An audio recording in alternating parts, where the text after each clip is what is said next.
Chapter 8. Jeeves was the first to break a rather strained silence. "The book does not appear to be here, sir." "Eh?"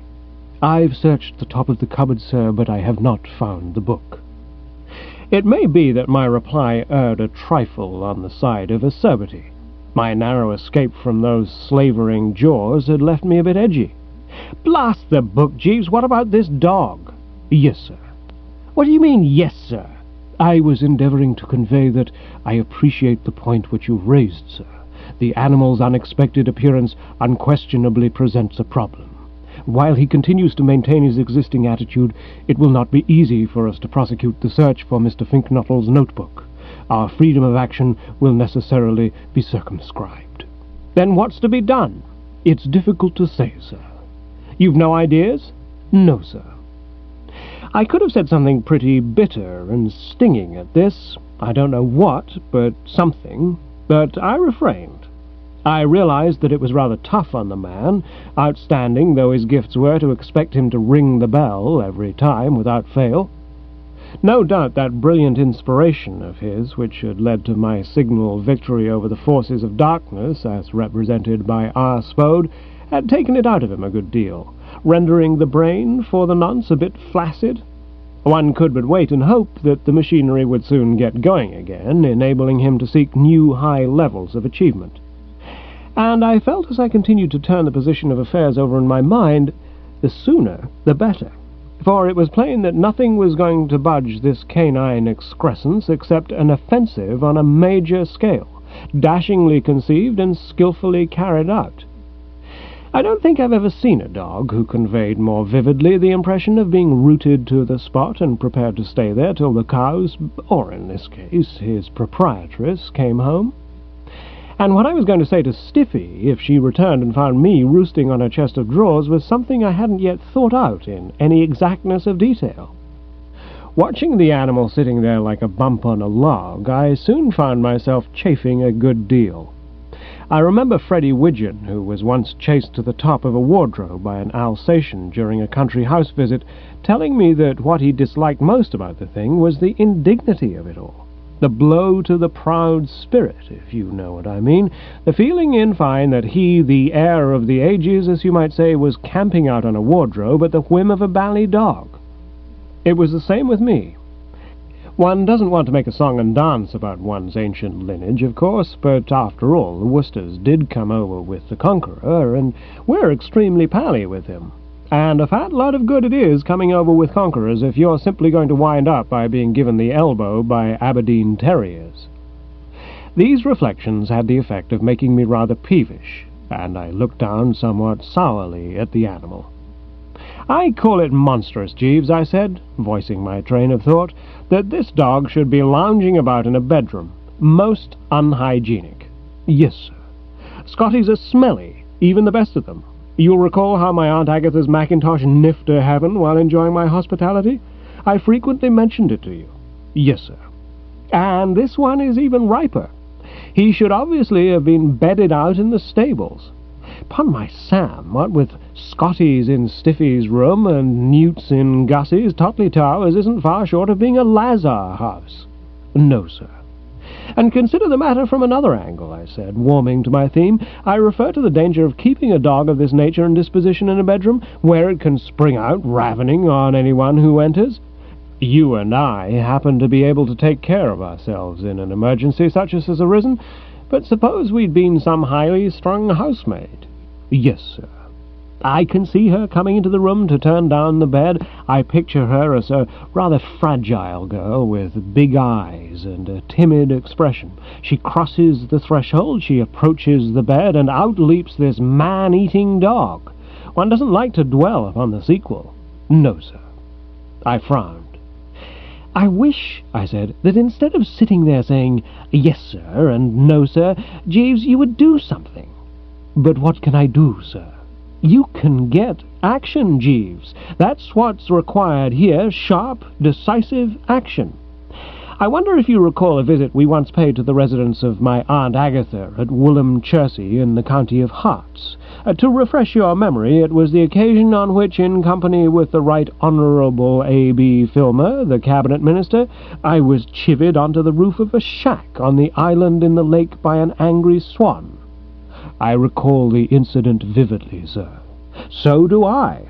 And the picture most deeply imprinted on my mental retina, is that the correct expression? Yes, sir, is of you facing that swan in the most intrepid you-can't-do-that-there-here manner, and bugging a raincoat over its head, thereby completely dishing its aims and plans, and compelling it to revise its whole strategy from the bottom up. It was a beautiful bit of work. I don't know when I've seen a finer. Thank you, sir. I'm glad if I gave satisfaction. You certainly did, Jeeves, in heaping measure. And what crossed my mind was that a similar operation would make this dog feel pretty silly. No doubt, sir. But I have no raincoat. Then I would advise seeing what you can do with a sheet. And in case you're wondering if a sheet would work as well, I may tell you that just before you came to my room, I had had admirable results with one in the case of Mr. Spode. He just couldn't seem to get out of the thing. Indeed, sir. I assure you, Jeeves, you could wish no better weapon than a sheet. There are some on the bed. Yes, sir, on the bed. There was a pause. I was loath to wrong the man, but if this wasn't a nulli prosequi, I didn't know one when I saw one. The distant and unenthusiastic look on his face told me that I was right, and I endeavoured to sting his pride, rather as Gussie in our poor parley in the matter of Spode had endeavoured to sting mine. Are you afraid of a tiny little dog, Jeeves? He corrected me respectfully, giving it as his opinion that the undersigned was not a tiny little dog, but well above the average in muscular development. In particular, he drew my attention to the animal's teeth. I reassured him. I think you'd find that if you were to make a sudden spring, his teeth wouldn't enter into the matter. You could leap onto the bed, snatch up a sheet, roll him up in it before he knew what was happening, and there we would be. Yes, sir. Well, are you going to make a sudden spring? No, sir. A rather stiff silence ensued, during which the dog Bartholomew continued to gaze at me unwinkingly, and once more I found myself noticing and resenting the superior sanctimonious expression on his face. Nothing can ever render the experience of being treed on top of a chest of drawers by an Aberdeen terrier pleasant, but it seemed to me that the least you can expect on such an occasion is that the animal will meet you halfway and not drop salt into the wound by looking at you as if he were asking if you were saved. It was in the hope of wiping this look off his face that I now made a gesture. There was a stump of candle standing in the parent candlestick beside me, and I threw this at the little blighter. He ate it with every appearance of relish, took time out briefly in order to be sick, and resumed his silent stare. And at this moment the door opened, and in came Stiffy, hours before I'd expected her. The first thing that impressed itself upon one on seeing her was that she was not in her customary buoyant spirits.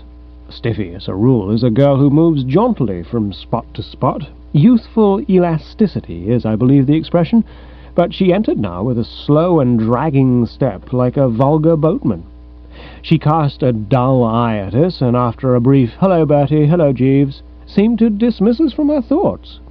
She made for the dressing-table, and having removed her hat, sat looking at herself in the mirror with sombre eyes.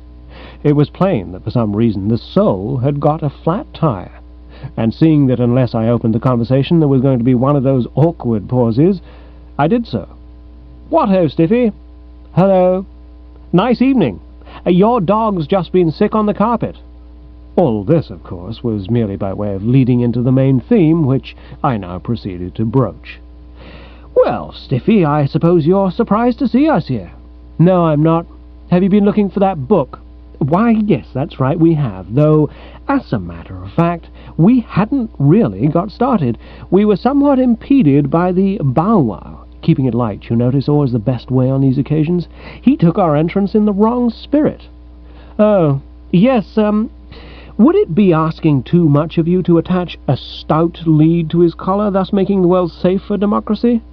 Yes, it would. Surely you wish to save the lives of two fellow creatures. No, I don't. Not if they're men. I loathe all men. I hope Bartholomew bites you to the bone. I saw that little was to be gained by approaching the matter from this angle. I switched to another point d'appui. I wasn't expecting you, I said. I thought you'd gone to the Working Men's Institute to tickle the ivories in accompaniment to old Stinker's coloured lecture on the Holy Land. I did. Back early, aren't you? Yes. The lecture was off. Harold broke the slides. Oh, I said, feeling that he was just the sort of chap who would break the slides.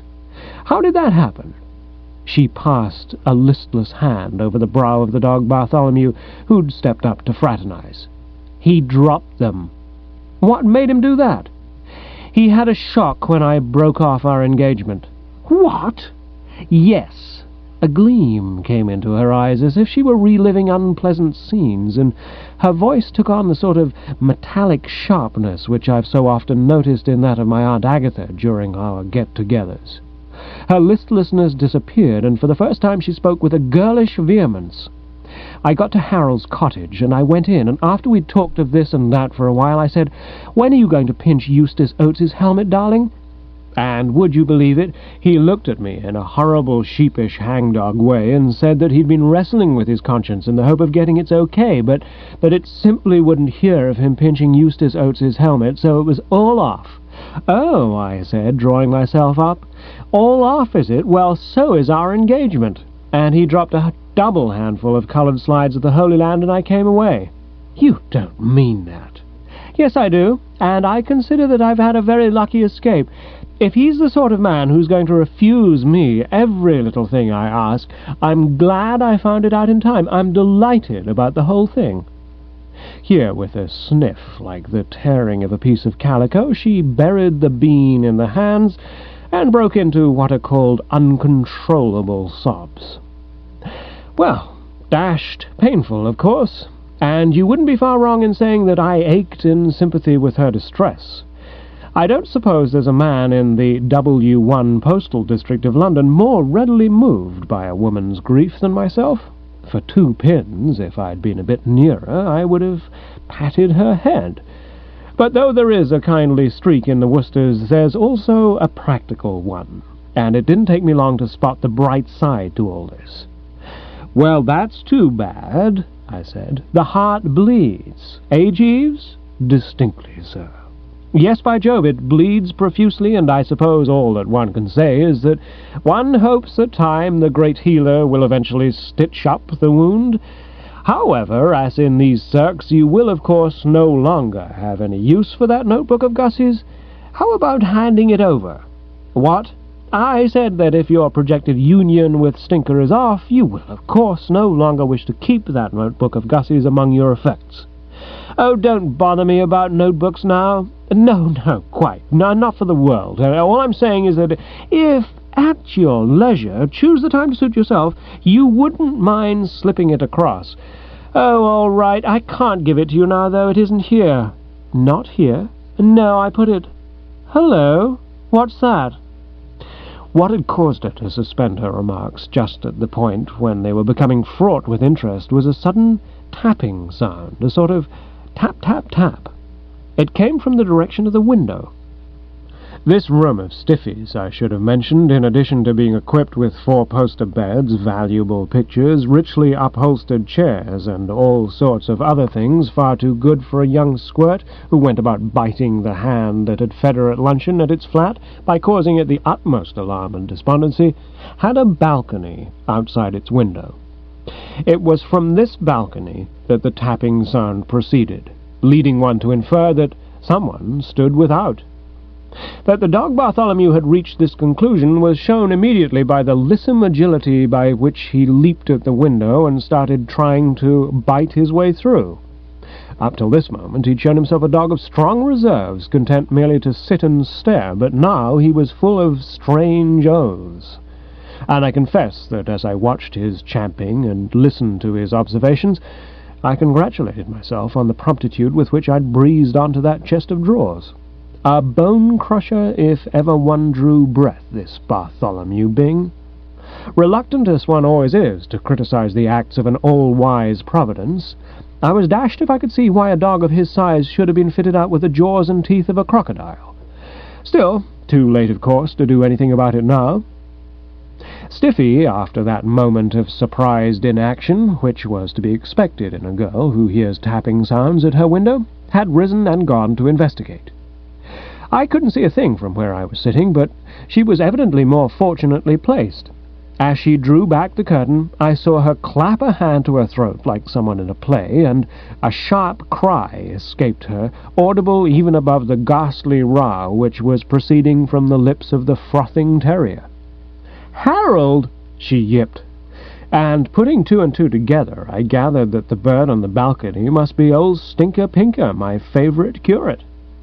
It was with a sort of joyful yelp, like that of a woman getting together with her demon lover, that the little geezer had spoken his name, but it was evident that reflection now told her that after what had occurred between this man of God and herself, this wasn't quite the tone.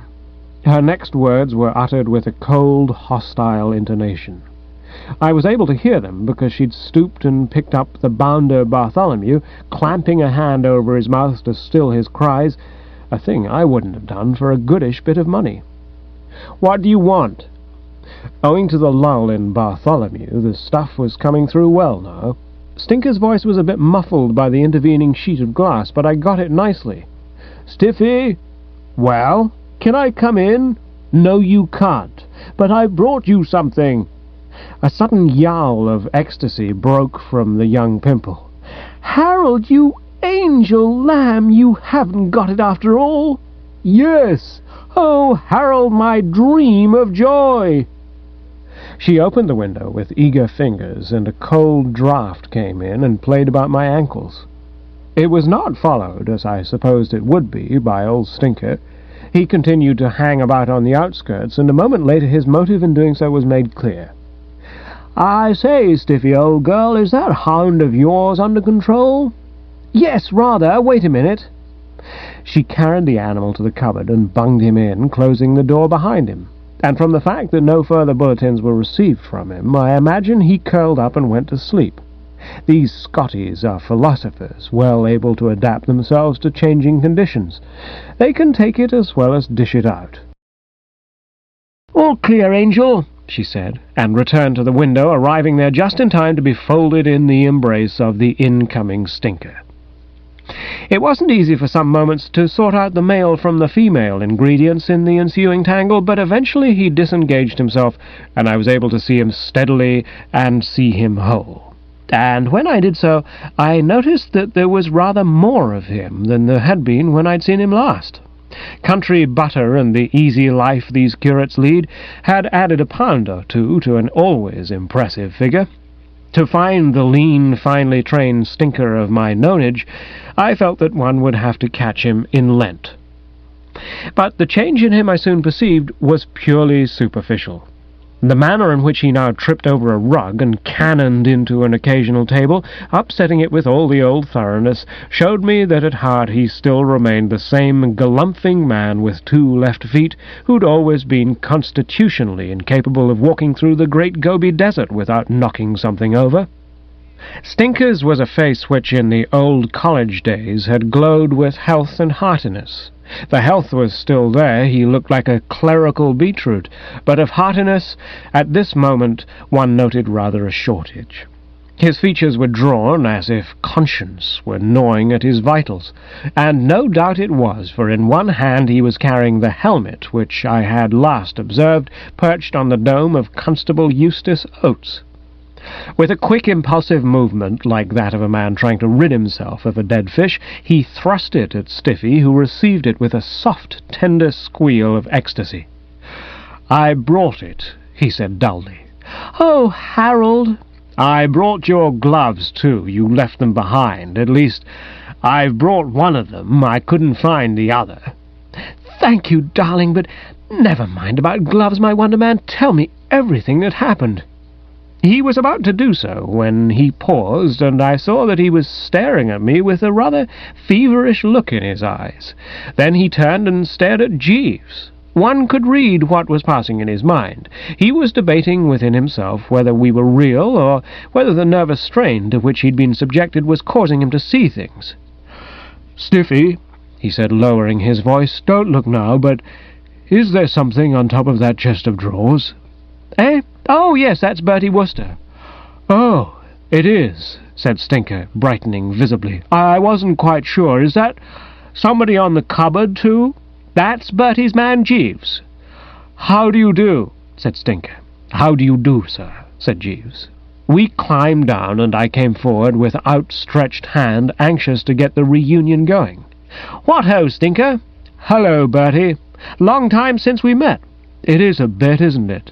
"I hear you're a curate now." "Yes, that's right." "How are the souls?" "Oh, fine, thanks." There was a pause, and I suppose I would have gone on to ask him if he'd seen anything of old so-and-so lately, or knew what had become of old what's-his-name, as one does when the conversation shows a tendency to drag on these occasions of ancient college chums meeting again after long separation. But before I could do so, Stiffy, who'd been crooning over the helmet like a mother over the cot of her sleeping child, stuck it on her head with a merry chuckle, and the spectacle appeared to bring back to Stinker like a slosh in the waistcoat the realization of what he had done. You've probably heard the expression, "the wretched man seemed fully conscious of his position." That was Harold Pinker at this juncture. He shied like a startled horse, knocked over another table, tottered to a chair, knocked that over, picked it up and sat down, burying his face in his hands. "If the infants' Bible class should hear of this," he said, shuddering strongly. I saw what he meant. A man in his position has to watch his step. What people expect from a curate is a zealous performance of his parochial duties. They like to think of him as a chap who preaches about Hivites, Jebusites, and what-not, speaks the word in season to the backslider, conveys soup and blankets to the deserving bedridden, and all that sort of thing. When they find him de-helmeting policemen, they look at one another with the raised eyebrow of censure and ask themselves if he's quite the right man for the job. That was what was bothering Stinker and preventing him being the old effervescent curate whose jolly laugh had made the last school treat go with such a bang. Stiffy endeavoured to hearten him. "I'm sorry, darling, if it upsets you. I'll put it away." She crossed to the chest of drawers and did so. "But why it should," she said, returning, "I can't imagine. I should have thought it would have made you so proud and happy. And now tell me everything that happened." "Yes," I said, "one would rather like the first-hand story." "Did you creep behind him like a leopard?" asked Stiffy. "Of course he did," I said, admonishing the silly young shrimp. "You don't suppose he pranced up in full view of the fellow? No doubt you trailed him with unremitting snakiness, eh, Stinker, and did the deed when he was relaxing on a stile or somewhere over a quiet pipe?" Stinker sat staring straight before him, that drawn look still on his face. "He wasn't on the stile, he was leaning against it.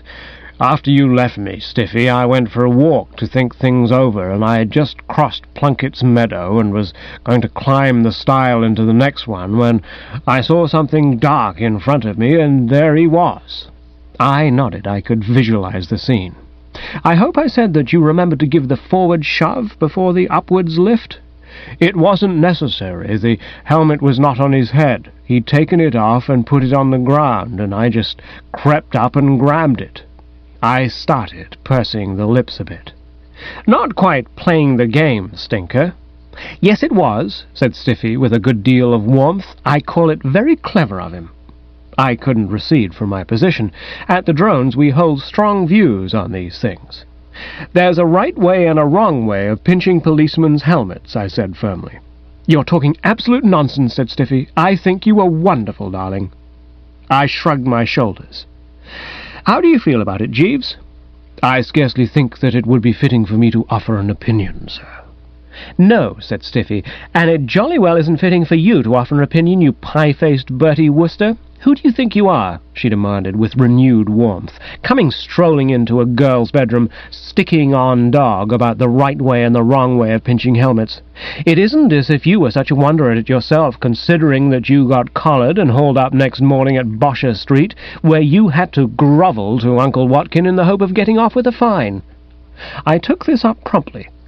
I did not grovel to the old disease. My manner throughout was calm and dignified, like that of a Red Indian at the stake, and when you speak of me hoping to get off with a fine—" Here Stiffy interrupted to beg me to put a sock in it.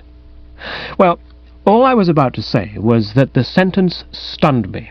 I felt so strongly that it was a case for a mere reprimand.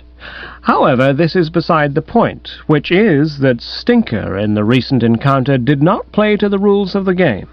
I consider his behavior morally tantamount to shooting a sitting bird. I cannot alter my opinion. And I can't alter my opinion that you have no business in my bedroom. What are you doing here?"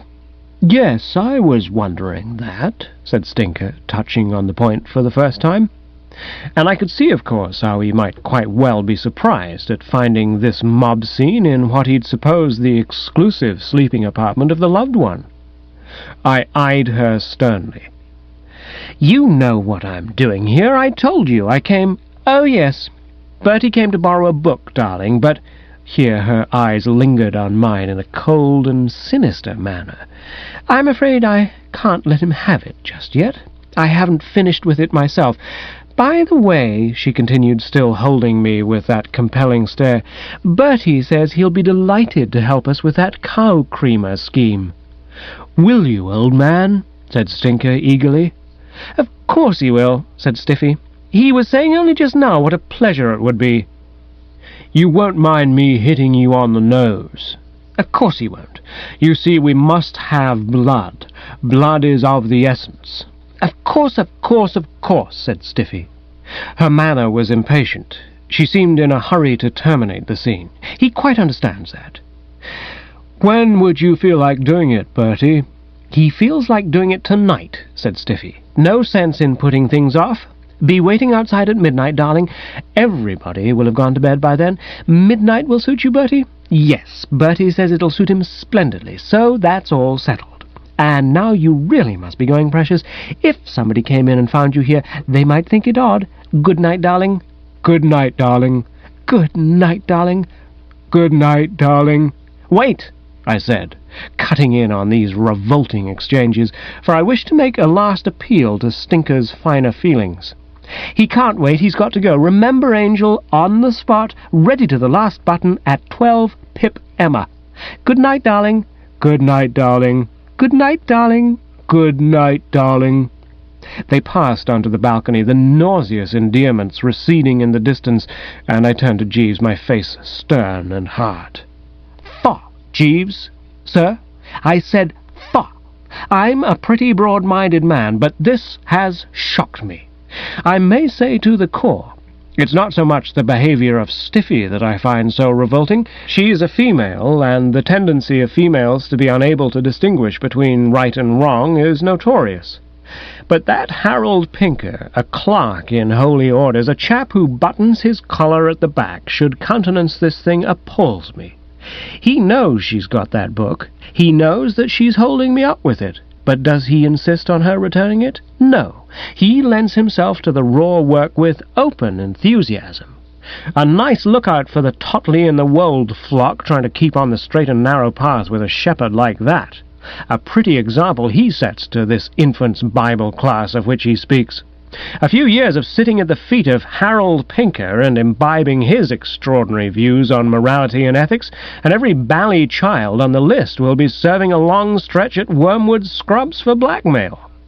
I paused, much moved. A bit out of breath, too. "I think you do the gentleman an injustice, sir." "Eh?"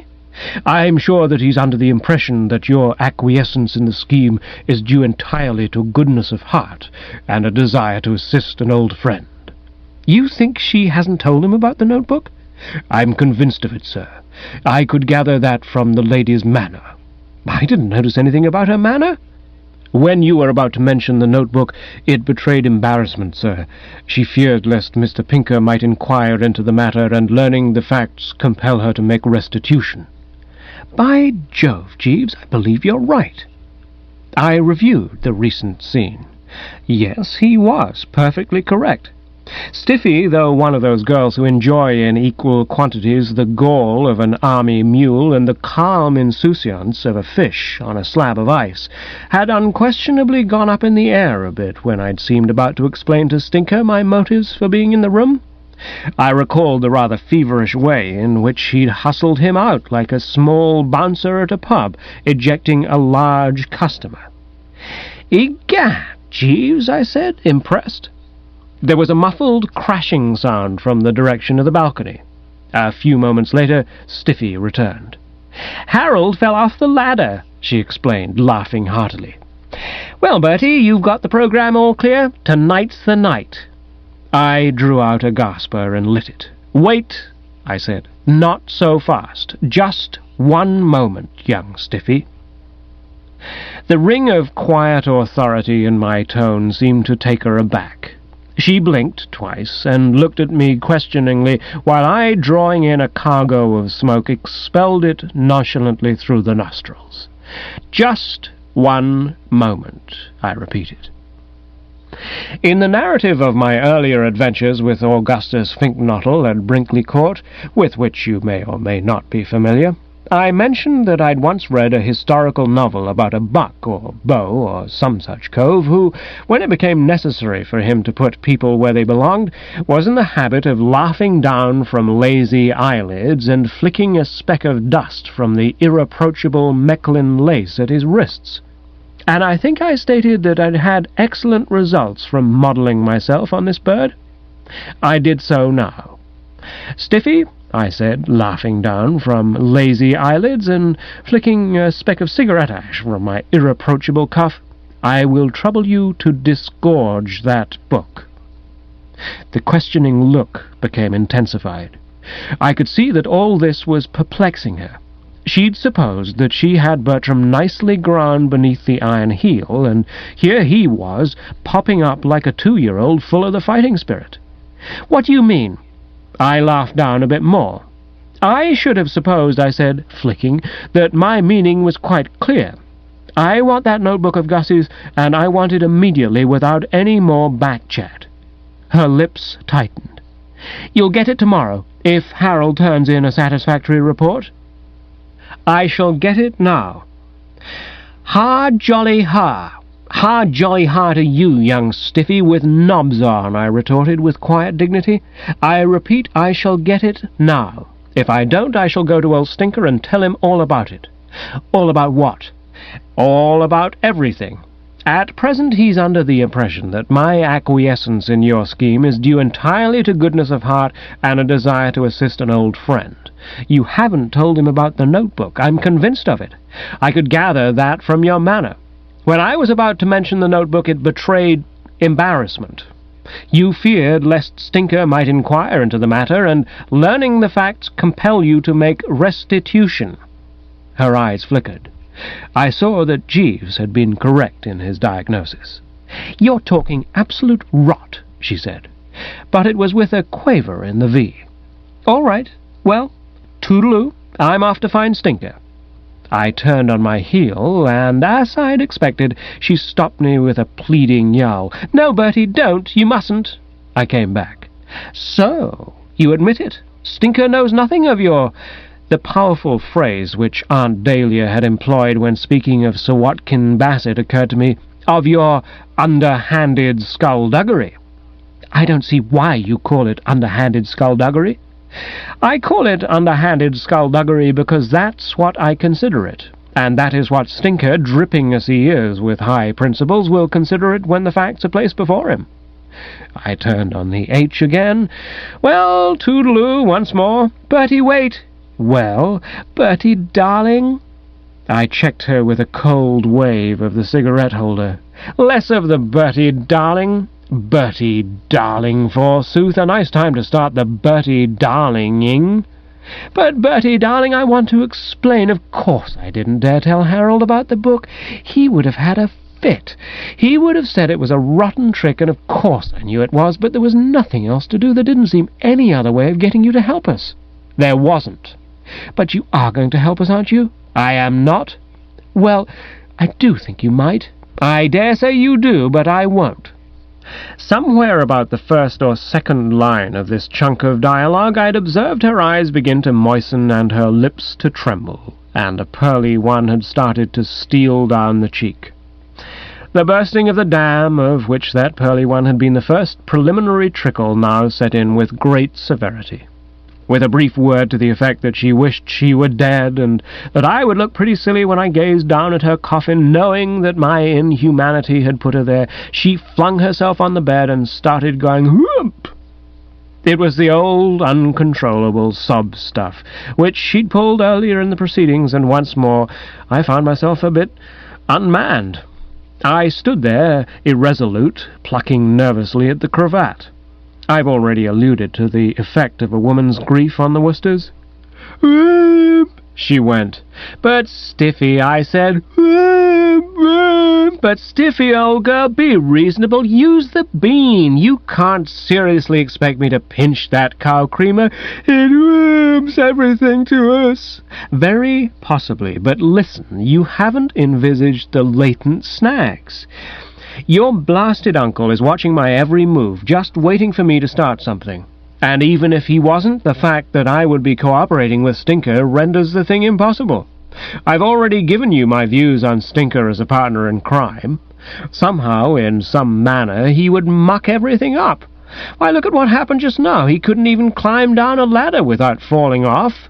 And anyway, just examine this scheme of yours in pitiless analysis. You tell me the wheeze is for Stinker to stroll in all over blood and say he hit the marauder on the nose. Let us suppose he does so. What ensues? "Ha!" says your uncle, who doubtless knows a clue as well as the next man. "Hit him on the nose, did you? Keep your eyes skinned, everybody, for a bird with a swollen nose." And the first thing he sees is me with a beezer twice the proper size. Don't tell me he wouldn't draw conclusions. I rested my case. It seemed to me that I'd made out a pretty good one, and I anticipated the resigned, "Right, oh, yes, I see what you mean, I suppose you're right." But she merely oomped the more, and I turned to Jeeves, who hitherto hadn't spoken. "You follow my reasoning, Jeeves?" "Entirely, sir." "You agree with me that the scheme as planned would merely end in disaster?" "Yes, sir. It undoubtedly presents certain grave difficulties. I wonder if I might be permitted to suggest an alternative one." I stared at the man. "You mean you've found a formula?" "I think so, sir." His words had de-oomped Stiffy. I don't think anything else in the world would have done it. She sat up, looking at him with a wild surmise. "Jeeves, have you really?" "Yes, miss." "Well, you certainly are the most wonderful woolly bar lamb that ever stepped." "Thank you, miss." "Well, let's have it, Jeeves," I said, lighting another cigarette and lowering himself into a chair.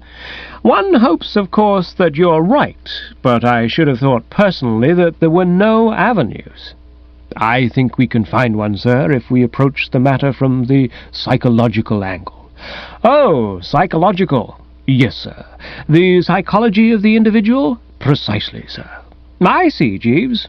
I explained to Stiffy, who of course knew the man only slightly, scarcely more indeed, than as a silent figure that had done some smooth potato handling when she'd lunched at my flat, is and always has been a whale on the psychology of the individual. He eats it alive. "What individual?" "Sir Watkin Bassett, sir." I frowned doubtfully. "You propose to try to soften that old public enemy?" "I don't think it can be done, except with a knuckle-duster." "No, sir. It would not be easy to soften Sir Watkin, who, as you imply, is a man of strong character, not easily moulded. The idea I have in mind is to endeavour to take advantage of his attitude toward yourself. Sir Watkin does not like you, sir." "I don't like him." "No, sir. But the important thing is that he's conceived a strong distaste for you, and would, consequently, sustain a severe shock were you to inform him that you and Miss Byng were betrothed and were anxious to be united in matrimony." "What? You want me to tell him that Stiffy and I are that way?" "Precisely, sir." I shook the head. "I see no percentage in it, Jeeves." All right for a laugh, no doubt, watching the old bounder's reactions, but of little practical value. Stiffy, too, seemed disappointed. It was plain that she'd been hoping for better things. "Sounds goofy to me," she said.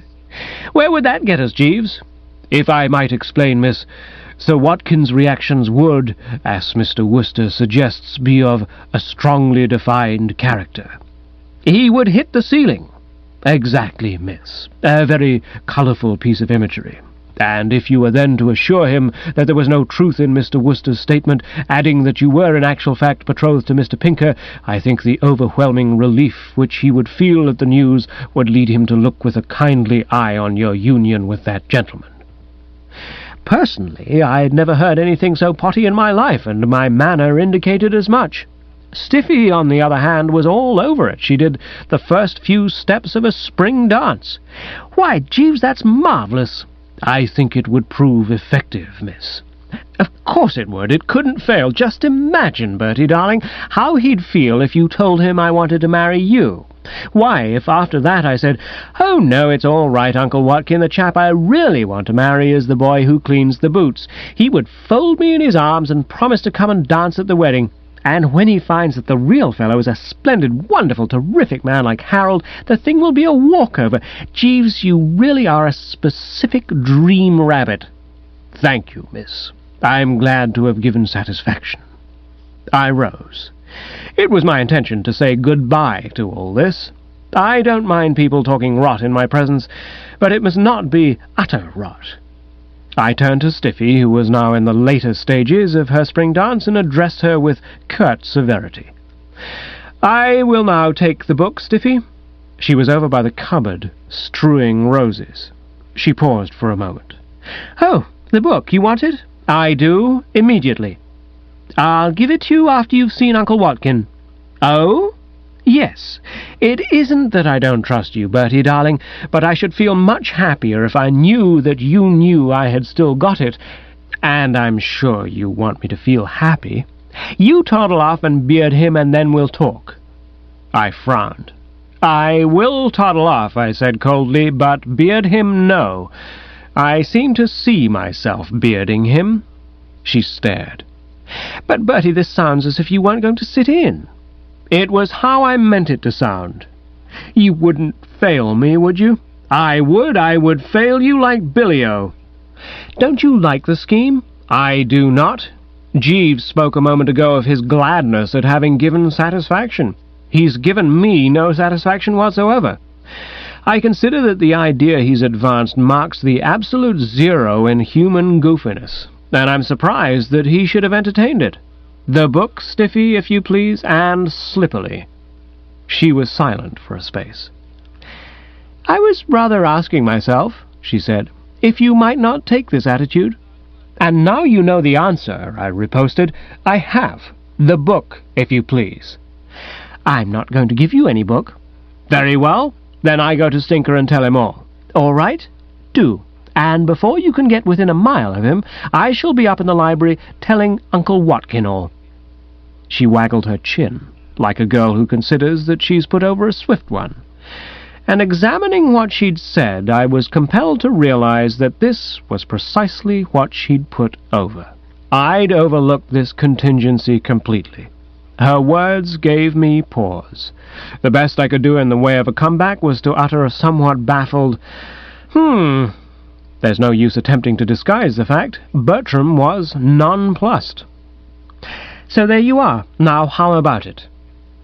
It's never pleasant for a chap who's been doing the dominant male to have to change his stance and sink to ignoble pleadings, but I could see no other course.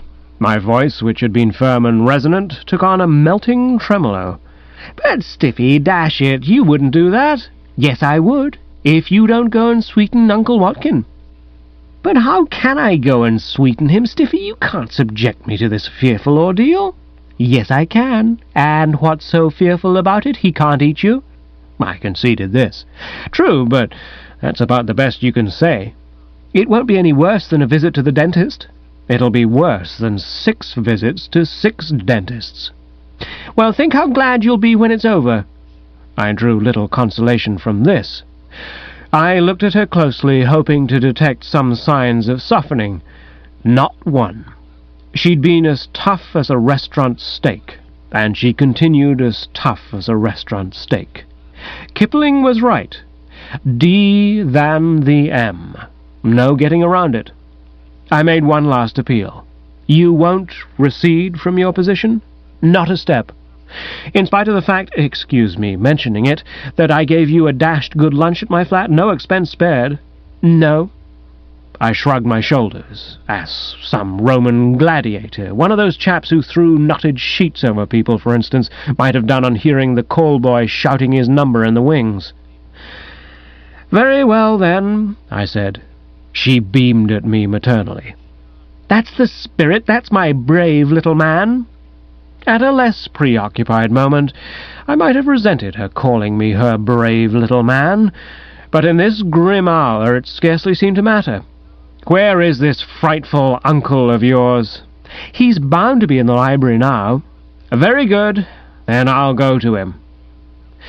I don't know if you were ever told as a kid that story about the fellow whose dog chewed up the priceless manuscript of the book he was writing.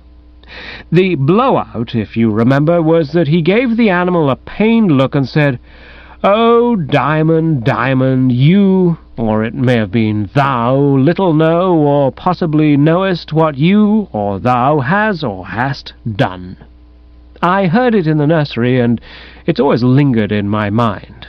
And why I bring it up now is that this was how I looked at Jeeves as I passed from the room. I didn't actually speak the gag, but I fancy he knew what I was thinking. I could have wished that Stiffy hadn't said, "Yoicks, tally-ho!" as I crossed the threshold. It seemed to me in the circumstances flippant and in dubious taste. Chapter 9. It's been well said of Bertram Wooster by those who know him best that there's a certain resilience in his nature that enables him, as a general rule, to rise on stepping stones of his dead self in the most unfavourable circumstances. It isn't often that I fail to keep the chin up and the eye sparkling, but as I made my way to the library in pursuance of my dreadful task, I freely admit that life had pretty well got me down. It was with leaden feet, as the expression is, that I tooled along. Stiffy had compared the binge under advisement to a visit to the dentist, but as I reached journey's end, I was feeling more as I'd felt in the old days of school, when going to keep a tryst with the headmaster in his study. You'll recall my telling you of the time I sneaked down by night to the Rev. Aubrey Upjohn's lair in quest of biscuits, and found myself unexpectedly cheek by jowl with the old bird, I in striped, non-shrinkable pyjamas, he in tweeds and a dirty look.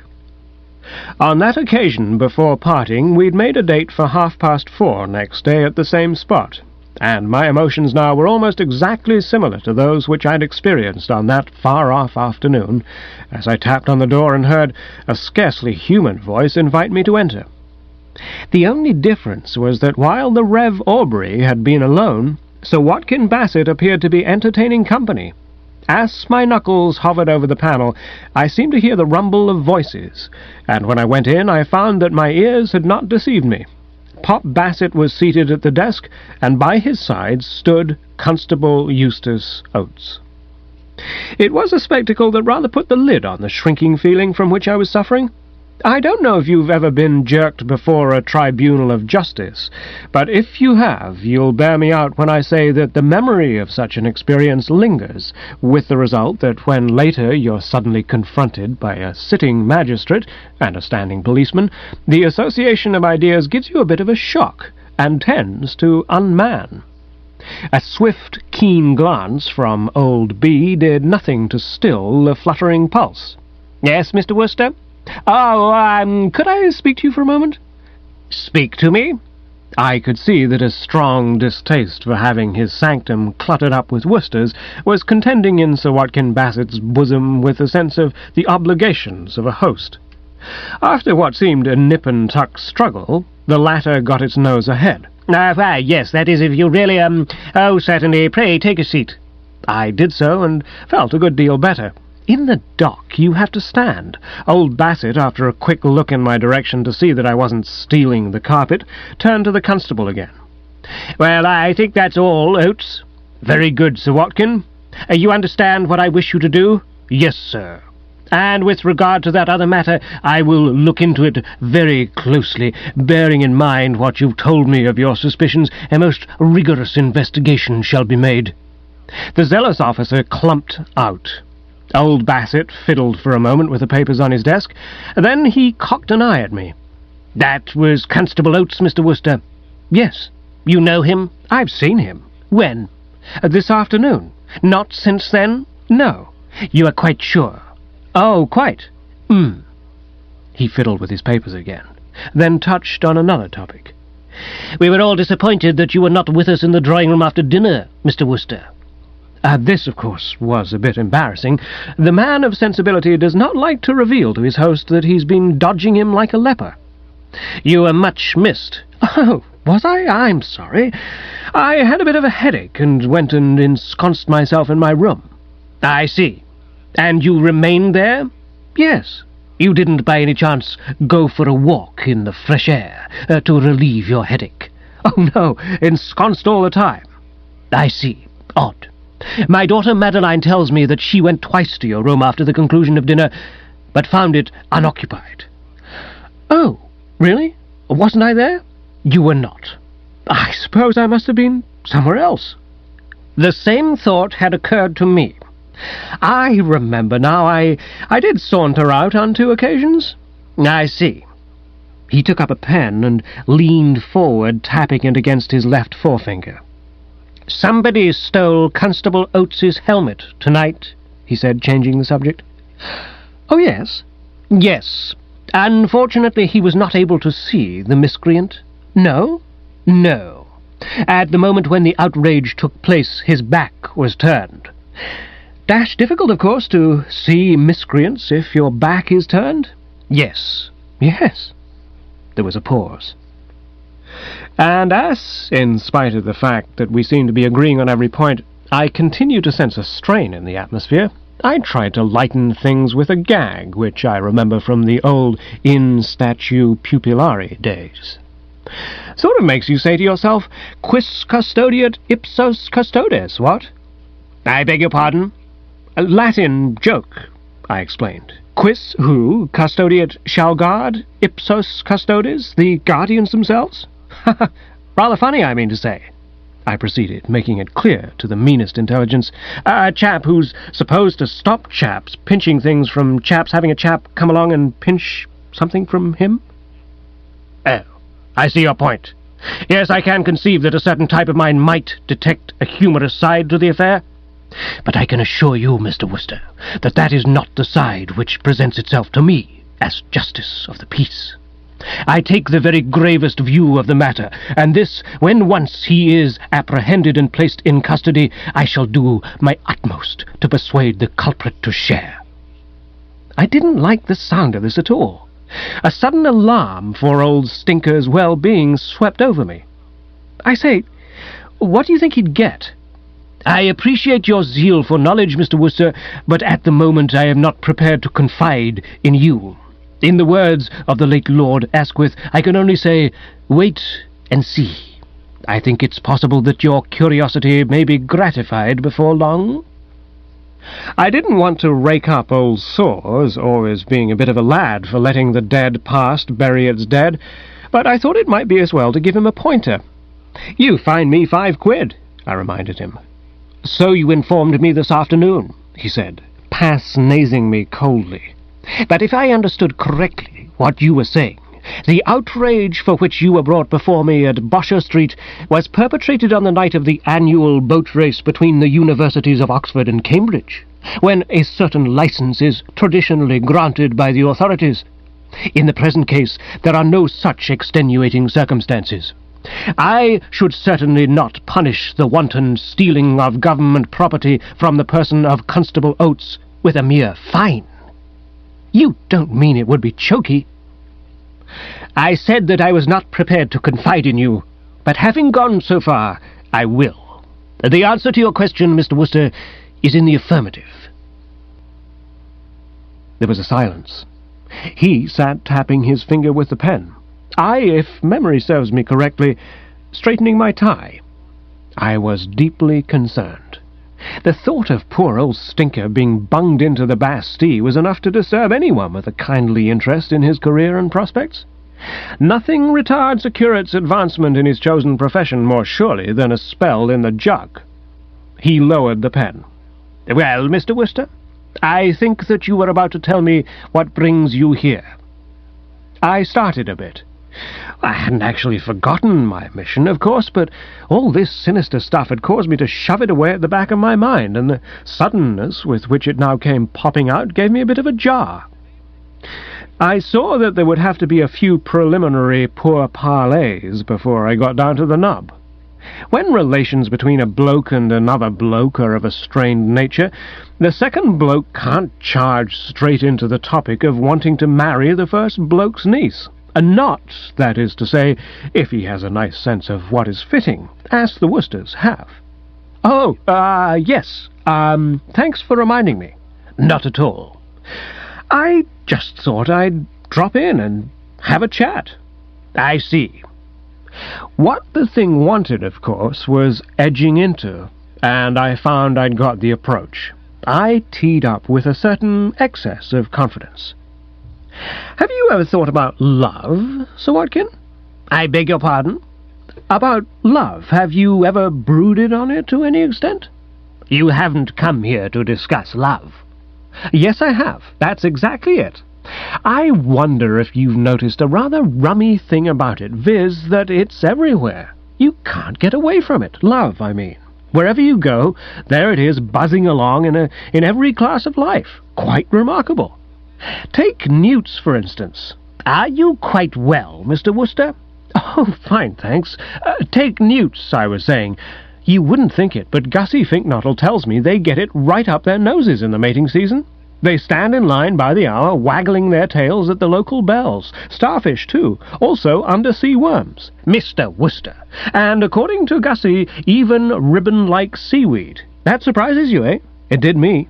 But he assures me that it's so. Just where a bit of ribbon-like seaweed thinks it's going to get by pressing its suit is more than I can tell you, but at the time of the full moon it hears the voice of love all right and is up and doing with the best of them. I suppose it builds on the hope that it'll look good to other bits of ribbon-like seaweed, which, of course, would also be affected by the full moon. Well, be that as it may, what I'm working round to is that the moon is pretty full now, and if that's how it affects seaweed, you can't very well blame a chap like me for feeling the impulse, can you? I'm afraid... Well, can you? I repeated, pressing him strongly, and I threw in an what? To clinch the thing. But there was no answering spark of intelligence in his eye. He'd been looking like a man who'd missed the finer shades, and he still looked like a man who'd missed the finer shades. I'm afraid, Mr. Wooster, that you will think me dense, but I have not the remotest notion what you are talking about.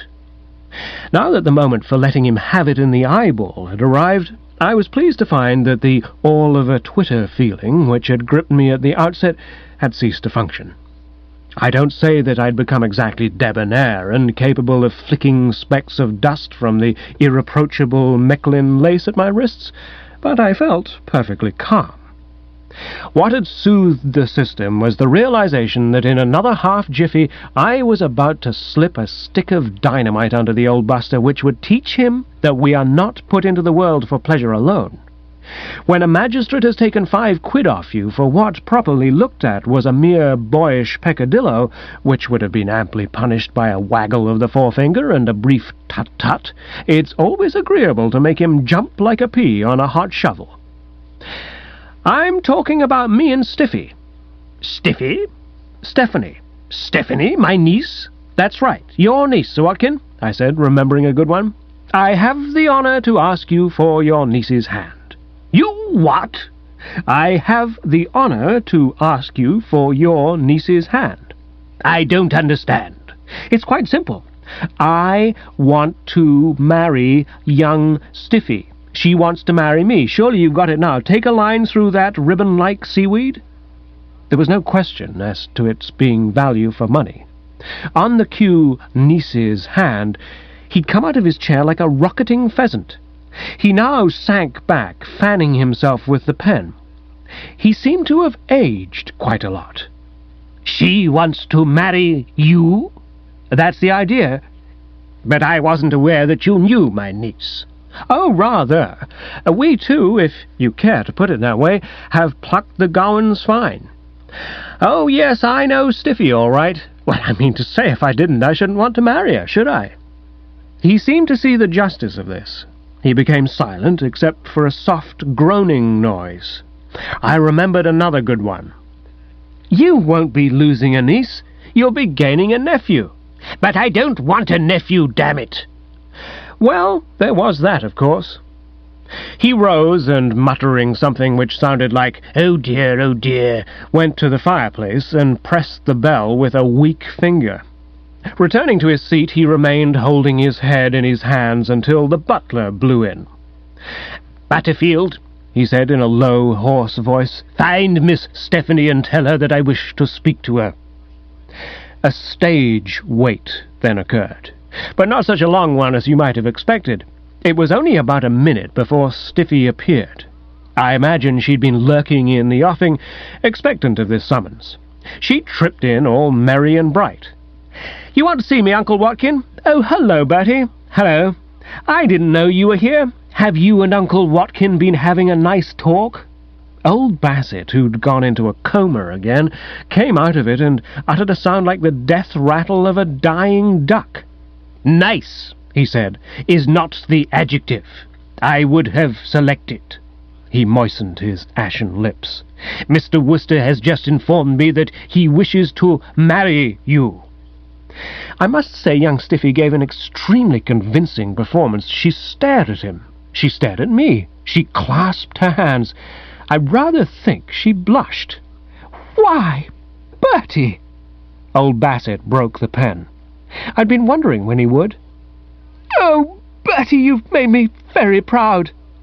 "Proud?" I detected an incredulous note in old Bassett's voice. "Did you say proud?" "Well, it's the greatest compliment a man can pay a woman, you know. All the nibs are agreed on that. I'm tremendously flattered and grateful and, well, all that sort of thing. But, Bertie, dear, I'm terribly sorry. I'm afraid it's impossible." I hadn't supposed that there was anything in the world capable of jerking a man from the depths so effectively as one of those morning mixtures of Jeeves's, but these words acted on old Bassett with an even greater promptitude and zip. He'd been sitting in his chair in a boneless, huddled sort of way, a broken man. He now started up with gleaming eyes and twitching lips. You could see that hope had dawned. "Impossible? Don't you want to marry him?" "No. He said you did." "He must have been thinking of a couple of other fellows." "No, Bertie, darling, it cannot be. You see, I love somebody else." Old Bassett started. "Eh? Who?" "The most wonderful man in the world." "He has a name, I presume?" "Harold Pinker." "Harold Pinker? Pinker. The only Pinker I know is the curate." "Right, that's right. He's the chap." "You love the curate?" "Ah," said Stiffy, rolling her eyes up and looking like Aunt Dahlia when she'd spoken of the merits of blackmail. "We've been secretly engaged for weeks." It was plain from old Bassett's manner that he wasn't prepared to classify this under the heading of tidings of great joy. His brows were knitted like those of some diner in a restaurant who, sailing into his dozen oysters, finds that the first one to pass his lips is a wrong 'un. I saw that Stiffy had shown a shrewd knowledge of human nature, if you could call his that, when she told me that this man would have to be heavily sweetened before the news could be broken. You could see that he shared the almost universal opinion of parents and uncles that curates were nothing to start strewing roses out of a hat about. "You know that vicarage that you have in your gift, Uncle Watkin. What Harold and I were thinking was that you might give him that, and then we could get married at once. You see, apart from the increased dough, it would start him off on the road to higher things. Up till now, Harold's been working under wraps. As a curate, he's had no scope, but slip him a vicarage and watch him let himself out. There is literally no eminence to which that boy will not rise once he spits on his hands and starts in." She wiggled from base to apex with girlish enthusiasm, but there was no girlish enthusiasm in old Bassett's demeanour. Well, there wouldn't be, of course, but what I mean is there wasn't. Ridiculous. Why? I couldn't dream. Why not? In the first place, you are far too young. What nonsense! 3 of the girls I was at school with were married last year. I'm senile compared with some of the infants you see toddling up the aisle nowadays.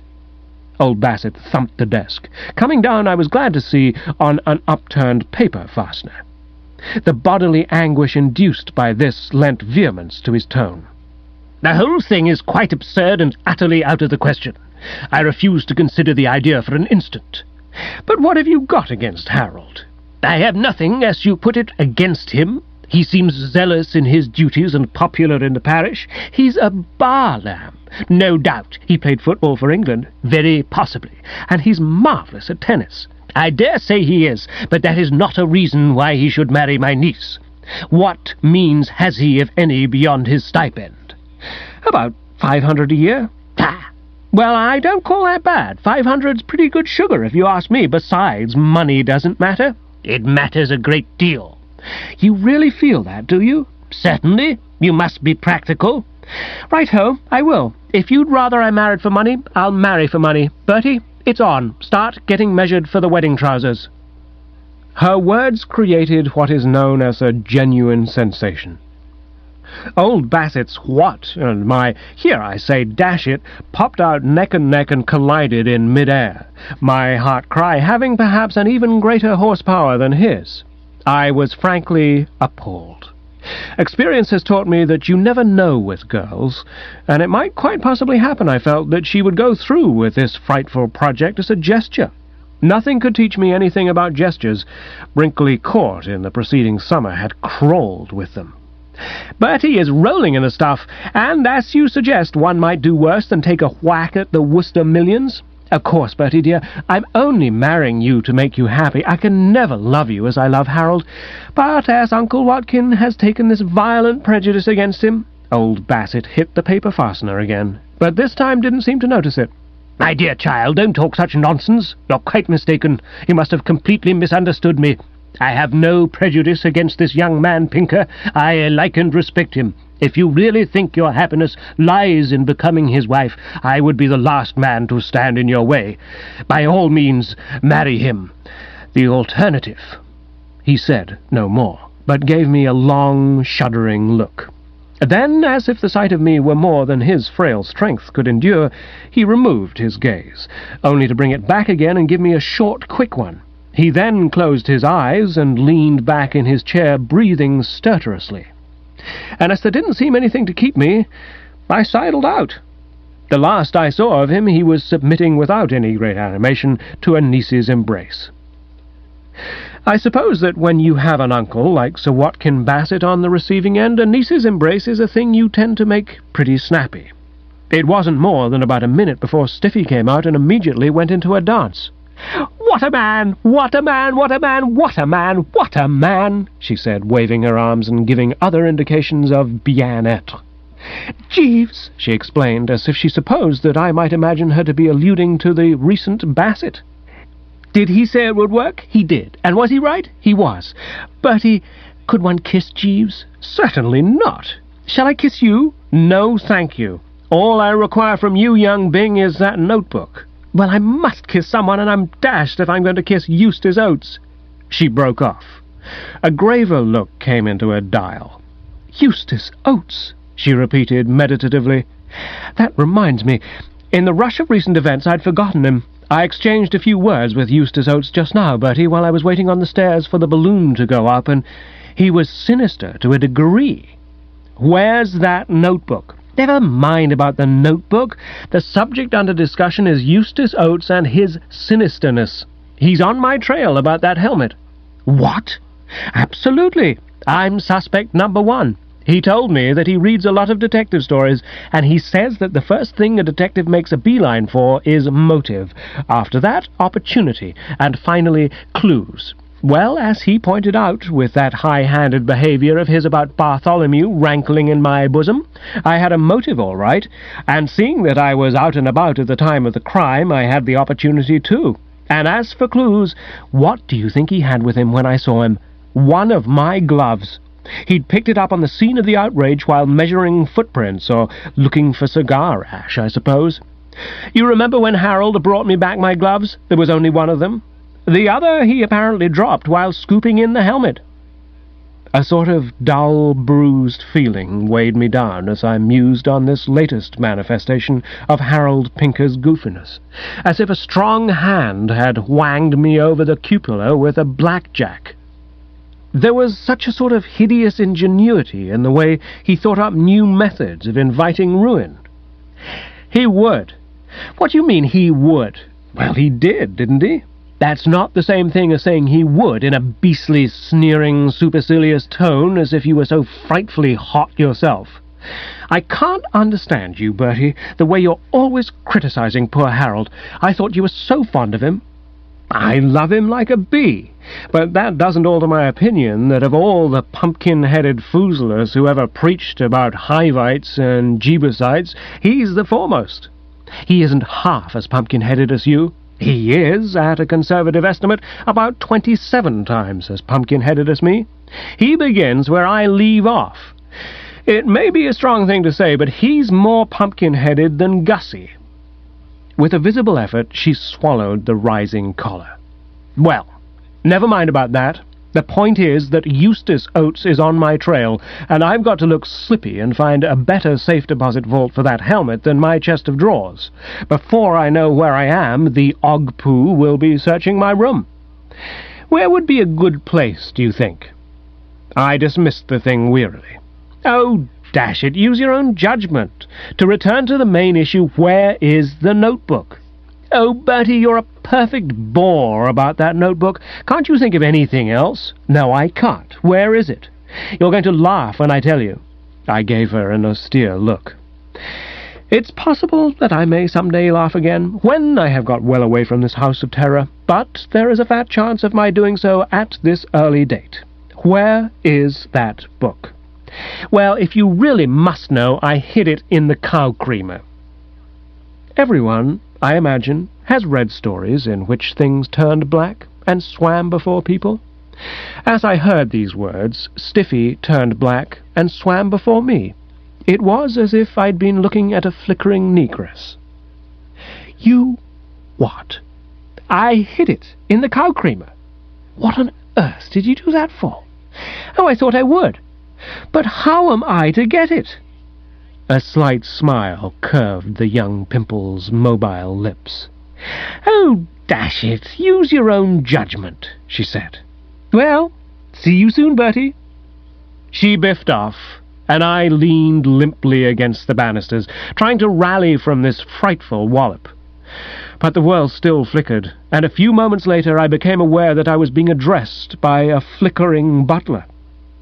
"Excuse me, sir.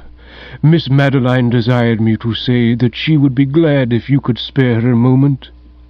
I gazed at the man dully, like someone in a prison cell when the jailer has stepped in at dawn to notify him that the firing squad is ready. I knew what this meant, of course. I had recognized this butler's voice for what it was, the voice of doom. There could be only one thing that Madeline Bassett would be glad if I could spare her a moment about. "Oh? Did she?" "Yes, sir." "Where is Miss Bassett?" "In the drawing-room, sir." "Right-ho." I braced myself with the old Wooster grit. Up came the chin, back went the shoulders. "Lead on," I said to the butler, and the butler led on. Chapter 10. The sound of soft and wistful music percolating through the drawing-room door as I approached did nothing to brighten the general outlook. And when I went in and saw Madeline Bassett seated at the piano, drooping on her stem a goodish deal, the sight nearly caused me to turn and leg it. However, I fought down the impulse and started things off with a tentative, "What-ho?" The observation elicited no immediate response. She'd risen, and for perhaps half a minute stood staring at me in a sad sort of way, like the Mona Lisa, on one of the mornings when the sorrows of the world had been coming over the plate a bit too fast for her. Finally, just as I was thinking I'd better try to fill in with something about the weather, she spoke. "Bertie."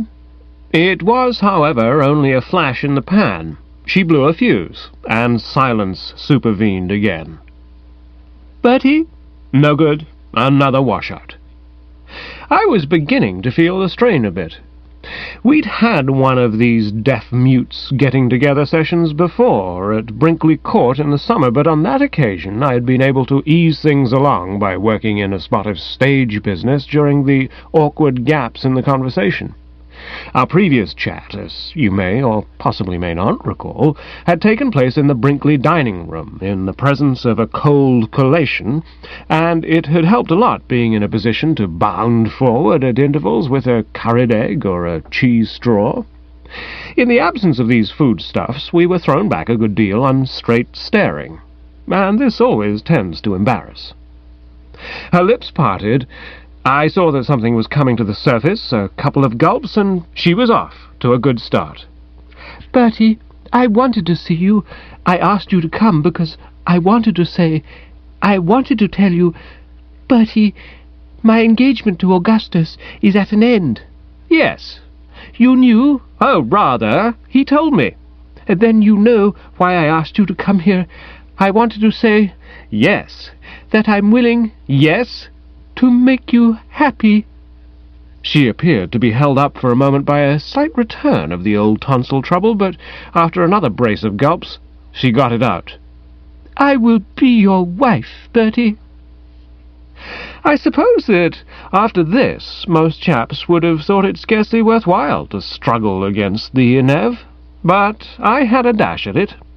With such vital issues at stake, one would have felt a chump if one had left any stone unturned. "Awfully decent of you," I said civilly, "deeply sensible of the honour and what-not, but, have you reflected? Don't you feel you're being a bit rough on poor old Gussie?" "What? After what happened this evening?" "Aha! I wanted to talk to you about that. I always think, don't you, that it's as well on these occasions before doing anything drastic to have a few words with a seasoned man of the world and get the real lowdown? You wouldn't like later on to have to start wringing your hands and saying, 'Oh, if I'd only known.' In my opinion, the whole thing should be re-examined with a view of threshing out. If you care to know what I think, you're wronging Gussie." "Wronging him? When I saw him with my own eyes?" "Ah, but you haven't got the right angle. Let me explain." "There can be no explanation. We will not talk about it any more, Bertie. I have blotted Augustus from my life. Until tonight I saw him only through the golden mist of love, and thought him the perfect man. This evening he revealed himself as what he really is, a satyr." "But that's just what I'm driving at. That's just where you're making your bloomer. You see, "We will not talk about it any more." "But please." "Oh, righto." I tuned out. You can't make any headway with that tout comprendre, c'est tout pardonner stuff if the girl won't listen. She turned the bean away, no doubt to hide a silent tear, and there ensued a brief interval during which she swabbed the eyes with a pocket handkerchief, and I, averting my gaze, dipped the beak into a jar of potpourri which stood on the piano. Presently she took the air again. "It's useless, Bertie, I know, of course, why you are speaking like this. It's that sweet, generous nature of yours. There are no lengths to which you will not go to help a friend, even though it may mean the wrecking of your own happiness. But there's nothing you can say that will change me. I've finished with Augustus. From tonight he will be to me merely a memory that will grow fainter and fainter through the years as you and I draw ever closer together. You will help me to forget.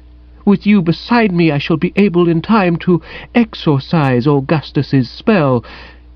And now, I suppose, I'd better go and tell Daddy." I started. I could still see Pop Bassett's face when he'd thought that he was going to draw me for a nephew. It would be a bit thick, I felt, while he was still quivering to the roots of the soul at the recollection of that hair's-breadth escape, to tell him that I was about to become his son-in-law. I wasn't fond of Pop Bassett, but one has one's humane instincts. "Oh, my aunt," I said, "don't do that." "But I must. He'll have to know that I'm to be your wife. He's expecting me to marry Augustus 3 weeks from tomorrow." I chewed this over. I saw what she meant, of course. You've got to keep her father posted about these things. You can't just let it all slide and have the poor old egg rolling up to the church in a topper and a buttonhole to find that the wedding is off and nobody bothered to mention it to him. Well, don't tell him tonight, I urged. Let him simmer a bit. He's just had a pretty testing shock. A shock? Yes, he's not quite himself. A concerned look came into her eyes, causing them to bulge a trifle. So I was right. I thought he was not himself when I met him coming out of the library just now. He was wiping his forehead and making odd little gasping noises, and when I asked him if anything was the matter, he said that we all had our cross to bear in the world, but that he supposed he ought not to complain because things were not so bad as they might have been. I couldn't think what he meant. He then said he was going to have a warm bath and take 3 aspirins and go to bed. What was it? What has happened? I saw that to reveal the full story would be to complicate an already fairly well complicated situation. I touched, accordingly, on only one aspect of it.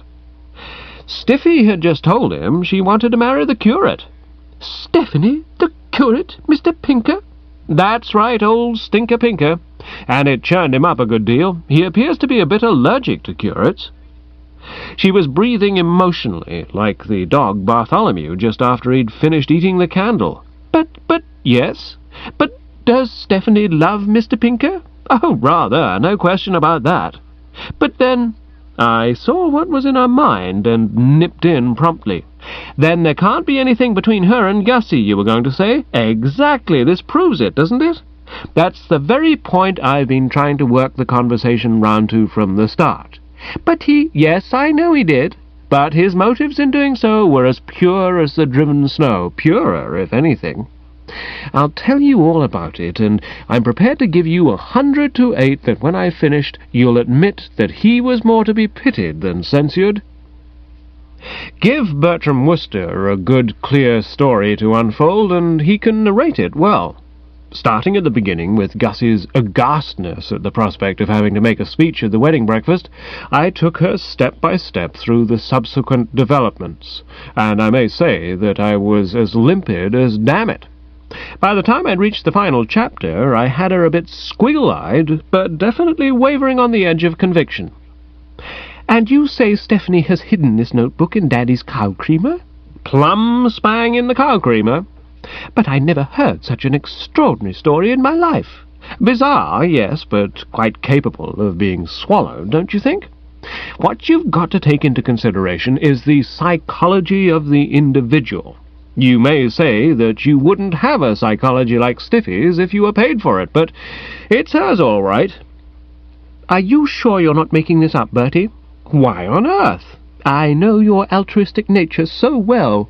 "Oh, I see what you mean. No, rather not. This is the straight official stuff. Don't you believe it?" "I shall if I find the notebook where you say Stephanie put it. I think I'd better go and look." "I would." "I will." "Fine." She hurried out, and I sat down at the piano and began to play Happy Days Are Here Again with one finger. It was the only method of self-expression that seemed to present itself. I would have preferred to get outside a curried egg or two, for the strain had left me weak, but, as I've said, there were no curried eggs present. I was profoundly braced. I felt like some marathon runner who, after sweating himself to the bone for hours, at length breasts the tape. The only thing that kept my bracedness from being absolutely unmixed was the lurking thought that in this ill-omened house there was always the chance of something unforeseen suddenly popping up to mar the happy ending. I somehow couldn't see Totley Towers throwing in the towel quite so readily as it appeared to be doing. It must, I felt, have something up its sleeve. Nor was I wrong. When Madeline Bassett returned a few minutes later, there was no notebook in her hand. She reported total inability to discover so much as a trace of a notebook in the spot indicated, and I gathered from her remarks she had ceased entirely to be a believer in that notebook's existence. I don't know if you've ever had a bucket of cold water right in the mazzard. I received one once in my boyhood through the agency of a groom with whom I'd had some difference of opinion. That same feeling of being knocked endways came over me now. I was at a loss and nonplussed. As Constable Oates had said, the first move the knowledgeable bloke makes when rummy goings-on are in progress is to try to spot the motive. And what Stiffy's motive could be for saying the notebook was in the cow creamer when it wasn't, I was unable to fathom. With a firm hand, this girl had pulled my leg, but why? That was the point that baffled. Why had she pulled my leg? I did my best. Are you sure you really looked? Perfectly sure. I mean, carefully? Very carefully. Stiffy certainly swore it was there. Indeed. How do you mean, indeed? If you want to know what I mean, I don't believe there ever was a notebook. You don't credit my story? No, I do not. Well, after that, of course, there didn't seem much to say. I may have said, "Oh," or something along those lines. I'm not sure, but if I did, that let me out. I edged to the door and pushed off in a sort of daze, pondering. You know how it is when you ponder. You become absorbed, concentrated. Outside phenomena do not register on the what's-it. I suppose I was fully halfway along the passage leading to my bedroom before the beastly row that was going on there penetrated to my consciousness, causing me to stop, look, and listen. This row to which I refer was a kind of banging row, as if somebody were banging on something. And I'd scarcely said to myself, "What ho, a banger?" when I saw who this banger was. It was Roderick Spode, and what he was banging on was the door of Gussie's bedroom. As I came up, he was in the act of delivering another buffet on the woodwork. The spectacle had an immediately tranquilizing effect on my jangled nervous system. I felt a new man, and I'll tell you why. Everyone, I suppose, has experienced the sensation of comfort and relief which comes when you're being given the runaround by forces beyond your control and suddenly discover someone on whom you can work off the pent-up feelings. The merchant prince, when things are going wrong, takes it out of the junior clerk. The junior clerk goes and ticks off the office boy. The office boy kicks the cat steps down the street to find a smaller cat, which, in its turn, the interview concluded, starts scouring the countryside for a mouse. It was so with me now. Snooted to bursting point by Pop Bassets and Madeline Bassets and Stiffy Bings and whatnot, and hounded like the Dickens by a remorseless fate, I found solace in the thought that I could still slip it across Roderick Spode. "Spode?" I cried sharply. He paused with lifted fist and turned an inflamed face in my direction. Then, as he saw who'd spoken, the red light died out of his eyes. He wilted obsequiously. "Well, Spode, what's all this?" "Oh, hello, Wooster. Nice evening." I proceeded to work off the pent-up F's. "Never mind what sort of evening it is," I said. "Upon my word, Spode, this is too much. This is just that little bit above the odds which compels a man to take drastic steps." "But, Wooster, what do you mean by disturbing the house with this abominable uproar?" "Have you forgotten already what I told you about checking this disposition of yours to run amok like a raging hippopotamus? I should have thought that after what I said you would have spent the remainder of the evening curled up with a good book, but no, I find you renewing your efforts to assault and batter my friends. I must warn you, Spode, that my patience is not inexhaustible." "But, Wooster, you don't understand." "What don't I understand?" "You don't know the provocation I've received from this pop-eyed think-nottle." A wistful look came into his face. "I must break his neck." "You're not going to break his neck." "Well, shake him like a rat." "Nor shake him like a rat." "But he says I'm a pompous ass." "When did Gussie say that to you?" "He didn't exactly say it.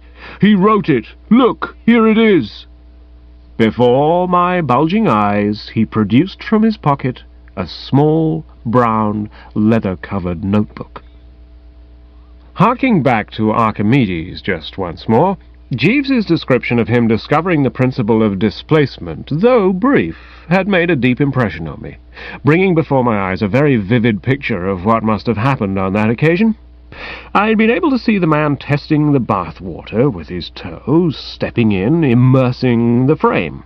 I'd accompanied him, in spirit, through all the subsequent formalities, the soaping of the loofah, the shampooing of the head, the burst of song. And then, abruptly, as he climbs towards the high note, there's a silence. His voice has died away. Through the streaming suds you can see that his eyes are glowing with a strange light. The loofah falls from his grasp, disregarded. He utters a triumphant cry. "Got it! What-ho! The principle of displacement!" And out he leaps, feeling like $1 million. In precisely the same manner did the miraculous appearance of this notebook affect me. There was that identical moment of stunned silence, followed by the triumphant cry, and I've no doubt that as I stretched out a compelling hand, my eyes were glowing with a strange light. "Give me that book, Spode." Yes, I'd like you to look at it, Wooster, then you'll see what I mean. I came upon this," he said, "in a rather remarkable way. The thought crossed my mind that Sir Watkin might feel happier if I were to take charge of that cow-creamer of his. There've been a lot of burglaries in the neighbourhood," he added hastily, "a lot of burglaries, and those French windows are never really safe. So I went to the collection room and took it out of its case. I was surprised to hear something bumping about inside it. I opened it and found this book.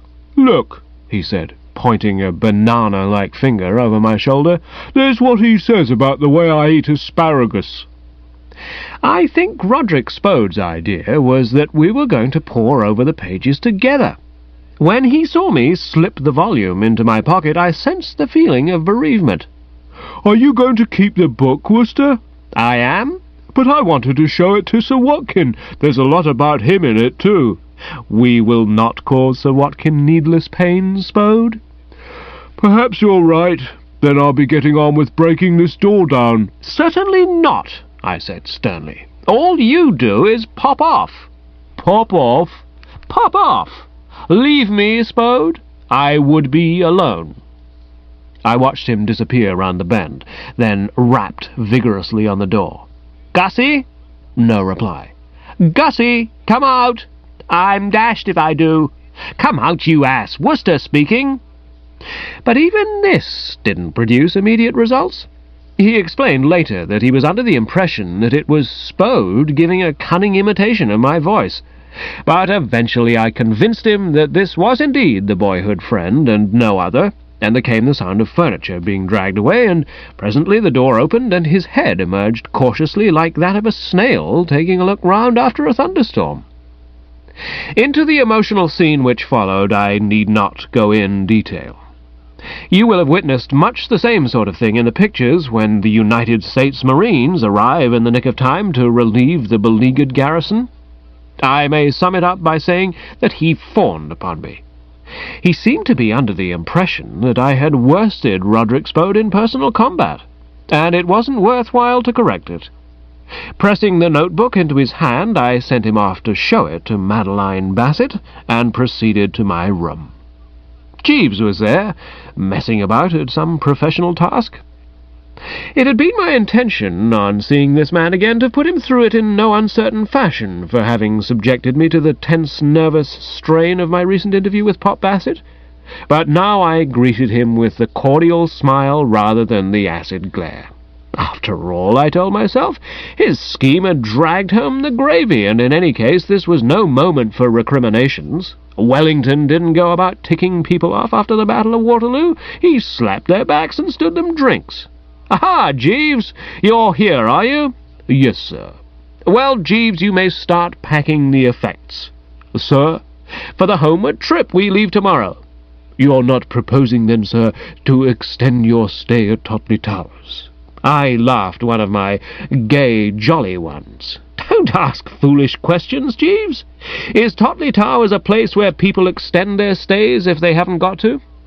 And there's now no longer any necessity for me to linger on the premises. My work's done. We leave first thing tomorrow morning. Start packing, therefore, so that we shall be in a position to get off the mark without an instant's delay. It won't take you long?" "No, sir. There are merely the 2 suitcases." He hauled them from beneath the bed, and opening the larger of the brace, began to sling coats and things into it, while I, seating myself in the armchair, proceeded to put him abreast of recent events. "Well, Jeeves, that plan of yours worked all right." "I'm most gratified to hear it, sir." "I don't say that the scene won't haunt me in my dreams for some little time to come. I make no comment on your having let me in for such a thing. I merely state that it proved a winner. And Uncle's blessing came popping out like a cork out of a champagne bottle. Stiffy and Stinker are headed for the altar rails with no more fences ahead." "Extremely satisfactory, sir. Then Sir Watkins' reactions were as we had anticipated?" "If anything, more so. I don't know if you've ever seen a stout bark buffeted by the waves?" "No, sir. My visits to the seaside have always been made in clement weather." "Well, that was what he resembled on being informed by me that I wanted to become his nephew by marriage. He looked and behaved like the wreck of the Hesperus. You remember it sailed the wintry sea, and the skipper had taken his little daughter to bear him company?" "Yes, sir. Blue were her eyes as the fairy flax, her cheeks like the dawn of day, and her bosom was white as the hawthorn buds that ope in the month of May." "Quite. Well, as I was saying, he reeled beneath the blow and let the water in at every seam. And when Stiffy appeared and told him that it was all a mistake, and that the promesso sposo was in reality old Stinker Pinker, his relief knew no bounds. He instantly gave his sanction to their union. Could hardly get the words out quick enough. But why am I wasting time telling you all this, Jeeves? A mere side issue. Here's the real front-page stuff. Here's the news that will rock the chancelleries. I've got that notebook." "Indeed, sir?" "Yes, absolutely got it. I found Spode with it and took it away from him, and Gussie is even now showing it to Miss Bassett and clearing his name of the stigma that rested upon it. I shouldn't be surprised if at this very moment they weren't locked in a close embrace." "A consummation devoutly to be wished, sir." "You said it, Jeeves." "Then you have nothing to cause you further concern, sir?" "Nothing. The relief is stupendous. I feel as if a great weight had been rolled from my shoulders. I could dance and sing. I think there can be no question that exhibiting that notebook will do the trick." "None, I should imagine, sir." "I say, Bertie," said Gussie, trickling in at this juncture with the air of one who's been passed through a ringer, "a most frightful thing has happened. The wedding's off."